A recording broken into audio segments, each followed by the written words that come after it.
ओम शांति। आज 9 अगस्त 2021 की साकार मुरली। आज बाबा ने कहा, मीठे बच्चे, बाप और दादा की भी वंडरफुल कहानी है। बाप जब दादा में प्रवेश करे तब तुम ब्रह्म कुमार कुमारी बरसे के अधिकारी बनो। प्रश्न, निश्चित ड्रामा को जानते हुए भी तुम बच्चों को कौन सा लक्ष्य अवश्य रखना है? उत्तर, पुरुषार्थ कर गैलप करने का, अर्थात विनाश के पहले बाप को याद में रह कर्मातीत बनने का लक्ष्य अवश्य रखना है। कर्मातीत अर्थात आयरन एजेड से गोल्डन एजेड बनना। पुरुषार्थ का यही थोड़ा सा समय है, इसलिए विनाश के पहले अपनी अवस्था को अचल अडोल बनाना है। ओम शांति, ओम शांति। यह दोनों कौन कहते हैं? एक था बाबा, एक था दादा। कहानी सुनाते हैं ना, एक था राजा, एक थी रानी। अब यह फिर है नई बातें, एक बाबा एक दादा। तुम कहेंगे 5000 वर्ष पहले भी एक था शिव बाबा, दूसरा था ब्रह्मा दादा। अब शिव के बच्चे तो सब है, सभी आत्माएं एक बाप की संतान हैं, वो तो है ही है। ब्रह्मा के बच्चे ब्राह्मण भी थे।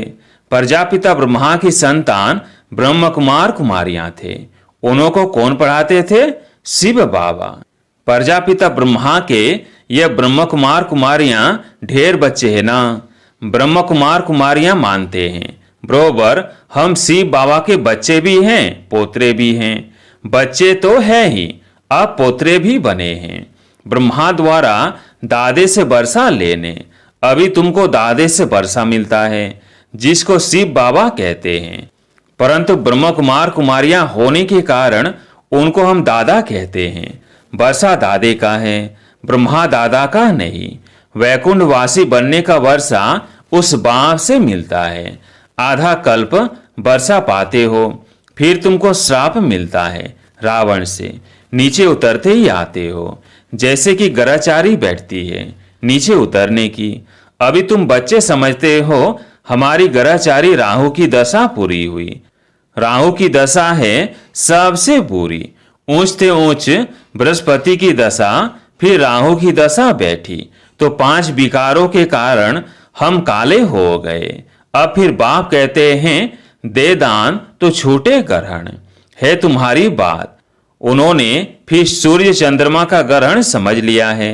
जब ग्रहण लगता है तो दान मांगते हैं। या बाप तुमको कहते हैं 5 विकारों का दान दो तो गराचारी उतर जाएगी। इन विकारों से ही तुम पाप आत्मा बने हो। मुख्य है देह अभिमान। पहले ऐसे सतो प्रधान थे, फिर सतो रजो तमो बने हैं। 84 जन्म लिए हैं, यह तो पक्का निश्चय है। बरोबर देवता ही 84 जन्म लेते हैं। पहले उन्हों को ही मिलना चाहिए बाप से। गाया भी जाता है आत्माएं परमात्मा अलग रहे बहुकाल। बाप कहते हैं पहले पहले तुमको सतयुग में भेजा था, फिर अभी तुम ही आकर मिले हो। आगे तो सिर्फ गाते थे, उनका यथार्थ अर्थ अभी बाप बैठ समझाते हैं। सभी वेद शास्त्र, जप तप, स्लोगन आदि जो भी है सबका सार बाप बैठ समझाते हैं। चक्र तो बिल्कुल सहज है। अभी कलयुग और सतयुग का संगम है। लड़ाई भी सामने खड़ी है, यह भी तुमको निश्चय है। सतयुग की स्थापना होती है। कलयुग में जितने भी हैं उन सब के शरीर खलास हो जाएंगे। बाकी आत्माएं पवित्र बन हिसाब किताब चुकतो कर जाएंगी। ये सब के क्यामत का समय है। आत्माएं शरीर छोड़ चली जाएंगी। यह तुम्हारी बुद्धि में अभी है। जब तक हम कर्मातीत अवस्था को पाए तब तक संगम पर खड़े हैं। एक तरफ है करोड़ों मनुष्य और दूसरे तरफ हो सिर्फ तुम थोड़े से। तुम्हारे में भी कितने हैं जो निश्चय बुद्धि होते जाते हैं। निश्चय बुद्धि विजयंती, फिर जाकर विष्णु के गले की माला बनेंगे। एक है रुद्राक्ष की माला और दूसरी है रुंड माला। उस रुंड माला में छोटी छोटी शक्ल होती है, यह निशानी है। हम आत्माएं ही आकर फिर बाप के गले की माला के दाने बनेंगे। फिर यहाँ आएंगे नंबरवार। माला 8 की भी है, 108 की भी है, 16108 की भी है। अब 16000 है या 5-10 हजार है, उनका कोई हिसाब नहीं निकाला जाता। ये मालाएं गाई जाती हैं। बाबा कहते हैं, ये सब तुम क्यों विचार करते हो? जितने भी राजाएं कल पहले सतयुग त्रेता में बने थे उतने ही बनेंगे। 100 बने या 200-300 बने, यह पूछना नहीं है। बाप कहते हैं, तुम जितना नजदीक आते जाएंगे तो ये सब समझ जाएंगे। आज हम यहाँ हैं, कल विनाश होगा, फिर सतयुग में थोड़े से देवी देवता होंगे, बाद में वृद्धि को पाते हैं। सतयुग के आसार भी दिखाई पड़ते हैं। बाकी लाखों जाकर रहेंगे, फिर लाख रहे व 9-10 लाख रहे, एक्यूरेट नहीं कह सकते। हाँ, तुम जब एक्यूरेट संपूर्ण बनने के लायक बनेंगे तब तुमको और जास्ती साक्षात्कार हो जाएगा। अभी तो बहुत कुछ समझने का समय पड़ा है, बहुत साक्षात्कार करते रहेंगे। लड़ाई की तैयारियां भी बहुत होती रहती है, सब चीजें महंगी होती जाएंगी। विलायत में भी अब खूब टैक्स आदि लगते रहेंगे, बहुत बहुत महंगाई होकर फिर एकदम सस्ताई हो जाएंगी। सतयुग में कोई चीज पर खर्चा नहीं होगा, सब खानियां आदि भरपूर हो जाएंगी। नई दुनिया में वैभव बहुत होते हैं। लक्ष्मी नारायण के पास बहुत वैभव थे ना। श्रीनाथ द्वारे में मूर्तियां के आगे भी कितने वैभवों को भोग लगाते हैं। वहाँ बहुत माल बनाते हैं और खाते रहते हैं। कहेंगे हम देवताओं को भोग चढ़ाते हैं, कहेंगे देवताओं को भोग नहीं लगाएंगे तो वह नाराज हो जाएंगे। अब इसमें नाराज होने की तो बात ही नहीं। तुम कोई पर नाराज नहीं होते हो, जानते हो ड्रामा अनुसार यह विनाश होना ही है। कलयुग से बदलकर सतयुग होगा। हम ड्रामा को समझते हैं कि ड्रामा अनुसार अभी नया चक्र शुरू होना है। तुम भी ड्रामा के बस हो। ड्रामा अनुसार बाप भी आया हुआ है। ड्रामा में 1 मिनट भी नीचे ऊपर नहीं हो सकता है। जैसे बाबा आया तुमने देखा, कल्प बाद भी हूबहू ऐसे होगा। शास्त्रों में तो कल्प की आयु लंबी लिख दी है। अभी तुम बच्चों की बुद्धि में हैं, बरोबर विनाश सामने खड़ा है। अभी तुम गैलप कर रहे हो। जानते हो बाप को याद कर हमको कर्मातीत अवस्था को जरूर पाना है, अर्थात आयरन एज से गोल्डन एज बनना है। अभी अर पुरुषार्थ नहीं करेंगे तो पद भ्रष्ट हो जाएगा। हे आत्माएं, अभी तुम पतित बन गई हो। यह भी जानते हो बहुत किस्म के आएंगे जो और धर्म में बदली हो गए हैं, वो निकल कर आते रहेंगे, आकर अपना पुरुषार्थ करते रहेंगे बाप से वर्षा पाने। ब्राह्मण धर्म में आकर फिर देवता धर्म में आएंगे। ब्राह्मण धर्म में नहीं आएंगे तो देवता धर्म में कैसे आएंगे? ब्राह्मण दिन प्रतिदिन वृद्धि को पाते रहेंगे। देखेंगे विनाश सामने आ गया है, यह तो ठीक कहते हैं, फिर वृद्धि होती जाएगी। ब्राह्मणों का झाड़ वृद्धि को पाकर फूल हो जाएगा, फिर वापस जाएंगे। देवताओं का झाड़ बढ़ेगा। अभी तुम संगम पर राजयोग सीख रहे हो। इस संगम को कल्याणकारी युग कहा जाता है। संगम का ही गायन है। गंगा सागर का मेला दिखाते हैं, वह सब है भक्ति मार्ग का। यह ज्ञान सागर और ज्ञान सागर से निकली हुई ज्ञान गंगाएं। ज्ञान सागर से पतित पावन अक्षर लगता है, वह समझते हैं पतित पावनी गंगा है और फिर गंगा में स्नान करते ही आते हैं। यह नदियां तो सतयुग से लेकर चलती आती हैं। आजकल तो नदियां भी कहां कहां डुबो देती है। प्रकृति भी तमो प्रधान, सागर भी तमो प्रधान हो पड़ा है। सागर थोड़ी सी उछल खाएगा तो सब कुछ खलास कर देंगे। सतयुग में सिर्फ हम थोड़े ही भारत में रहते हैं। यमुना के कंठे पर दिल्ली परिस्तान थी, फिर बननी है। सतयुग में थोड़ी ही जीव आत्माएं रहती हैं, फिर धीरे धीरे आते जाते हैं। अभी यह कलयुग का अंत। कितने ढेर मनुष्य हो गए हैं, बेहद का नाटक है जिसको अच्छी तरह समझना है। भल कोई अपने को एक्टर समझते भी हैं, परंतु कल्प 5000 वर्ष का है, यह किसको भी पता नहीं है। कहाँ 84 जन्म, कहाँ 84 लाख। अभी तुम रोशनी में हो, तुमको बाप से वर्षा मिलता है। बाप कहते हैं मन मना भव। बाप को याद करना है। शिव भगवानुवाच, कृष्ण थोड़ी ज्ञान का सागर है। भगवान की महिमा में और देवताओं की महिमा में बहुत फर्क है। बाप जो नई रचना रचते हैं उनकी महिमा है सर्वगुण संपन्न। अभी तुम ऐसे बन रहे हो। बाप की महिमा और इनकी महिमा में रात दिन का फर्क है। यह राजयोग है ना। गाया भी जाता है भगवान राजयोग सिखलाते हैं। वह निराकार, तो जरूर निराकार से साकार में आना पड़े। भगवान की इतनी महिमा है तो जरूर आना पड़े। उनका जन्म दिव्य अलौकिक है और किसका दिव्य जन्म नहीं गाया जाता, यह भी बच्चों को समझाया है। एक होता है लौकिक बाप और दूसरा है पारलौकिक बाप, जिसको ही भगवान का याद करते हैं। और तीसरा है अलौकिक बाप, यह फिर वंडरफुल बाप है। जब पारलौकिक बाप बच्चों को अडॉप्ट करते हैं तो बीच में अलौकिक आ जाता है।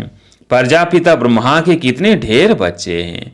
शिव बाबा आकर ब्रह्मा द्वारा तुमको अपना बनाते हैं। कितने ब्रह्मा कुमार कुमारियां बनते हैं। लौकिक बाप को तो करके 8-10 बच्चे होंगे। अच्छा, शिव बाबा भी है पारलौकिक बाप, उनके तो अनेक बच्चे हैं। सभी आत्माएं कहती है हम सब ब्रदर्स हैं। अब इस संगम पर फिर अलौकिक बाप मिलता है।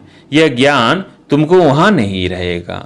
प्रजापिता ब्रह्मा बाप मिलता ही तब है जबकि बाप आकर नई सृष्टि रचते हैं। तो यह अलौकिक जन्म हुआ ना। इनको कोई समझ नहीं सकते।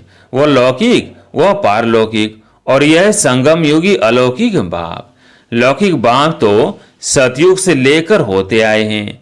पारलौकिक बाप को वहां कोई याद नहीं करते।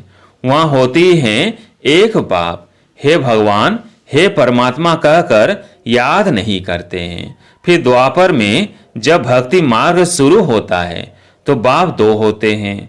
संगम पर है 3 बाप। प्रजापिता ब्रह्मा भी अभी मिलता है। अभी तुम उनके बने हो। जानते हो यह अलौकिक बाप है। अभी तुम इन बातों को अच्छी रीति जानते हो और याद करते हो। अपने को आत्मा समझ बाप को याद करो। सतयुग में याद करने की दरकार ही नहीं। दुख में पारलौकिक बाप को सिमरण करते हैं। यह तो बिल्कुल सहज बात है। सतयुग त्रेता में एक बाप होता है, द्वापर में 2 बाप होते हैं। इस समय तुम अलौकिक बाप के बच्चे बने हो, जिस द्वारा तुम वर्षा लेते हो। तुम बच्चे ही ब्राह्मण बनते हो, जो फिर देवता बनेंगे। विनाश भी तुम्हारे को ही देखना है, जो तुम इन आंखों से देखेंगे। बॉम्ब्स छोड़ेंगे, मनुष्य तो मरेंगे ना। जापान में भी बॉम्ब्स छोड़ा, देखा ना कैसे मनुष्य मरे। अब यहाँ लड़ाइयाँ लगती रहती है। खुद भी कहते हैं हम तंग होते जाते हैं। 10-10 वर्ष तक भी लड़ाई चलती रहती है। बॉम्ब्स में तो चपटी में अर्थात सेकेंड में सब खलास हो जाएगा। चिंगारी लगती है तो शहर नष्ट हो जाते हैं। यह तो बॉम्ब्स है, आग भी लगनी है। तुम बच्चे जानते हो बाप आई हैं स्थापना और विनाश कराने, तो जरूर यह सब होगा। पुरुषार्थ करने का भी समय है। माया घड़ी घड़ी तुम्हारा बुद्धि योग तोड़ देती है। अर्जुन, तुम अडोल स्थिर कहाँ बने हो। कहते हैं बाबा माया के तूफान बहुत आते हैं। कोई तो सारे दिन में घंटा भी याद नहीं करते हैं। कोई तो सारे दिन में घंटा आधा भी याद नहीं करते हैं।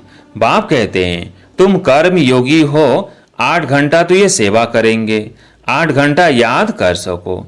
इतना पुरुषार्थ करना है। याद करते रहने से विकर्म विनाश होते जाएंगे। इसको ही योग अग्नि कहा जाता है। यह है मेहनत। गृहस्थ व्यवहार में रहते हुए सिर्फ याद करना है। यह भी बाबा बतलाते हैं कि जिन्होंने गृहस्थ छोड़ा है, बच्चे बने हैं, वो भी इतना याद नहीं करते हैं। घर में रहने वाले और ही जास्ती याद करते हैं। अर्जुन और भील का भी मिसाल देते हैं ना। मेहनत है बाप को याद करना और चक्र को समझना है। महाभारत लड़ाई भी जरूर लगेगी, सतयुग में थोड़ी लगेगी। तो तुम बच्चों को अंधों की लाठी भी बनना है। सबको रास्ता बताना है कि बाप को याद करो, चक्र को याद करो, शवदर्शन चक्रधारी बनो। अच्छा, मीठे मीठे सिकिलधे बच्चों प्रति माता पिता बाप दादा का याद प्यार और गुड मॉर्निंग। रूहानी बाप की रूहानी बच्चों को नमस्ते। हम रूहानी बच्चों की रूहानी बाप दादा को याद प्यार गुड मॉर्निंग नमस्ते नमस्ते। धारणा के लिए मुख्य सार। पहला पॉइंट, कम से कम 8 घंटा याद में रहने का पुरुषार्थ करना है। अपनी अवस्था अचल अडोल रखने के लिए याद का अभ्यास बढ़ाना है, गफलत नहीं करनी है। दूसरा पॉइंट, यह ड्रामा बिल्कुल एक्यूरेट बना हुआ है, इसलिए किसी पर भी नाराज नहीं होना है, निश्चय बुद्धि बनना है। आज प्यारे मीठे बाबा का वरदान, दिल में सदा एक राम को बसाकर सच्ची सेवा करने वाले मायाजीत विजयी भव। दिल में सदा एक राम को बसाकर सच्ची सेवा करने वाले मायाजीत विजयी भव। हनुमान की विशेषता दिखाते हैं कि सदा सेवाधारी महावीर था, इसलिए खुद नहीं चला, लेकिन पूंछ द्वारा लंका जला दी। तो यहाँ भी जो सदा सेवाधारी है वही माया के अधिकार को खत्म कर सकते हैं। जो सेवाधारी नहीं वो माया के राज को जला नहीं सकते। हनुमान के दिल में सदा एक राम बसता था, तो बाप के सिवाय और कोई दिल में ना हो, अपने देह की स्मृति भी ना हो, तब मायाजीत विजयी बनेंगे। स्लोगन, जैसे आत्मा और शरीर कंबाइंड है, ऐसे आप बाप के साथ कंबाइंड रहो। जैसे आत्मा और शरीर कंबाइंड है, ऐसे आप बाप के साथ कंबाइंड रहो। अच्छा, ओम शांति।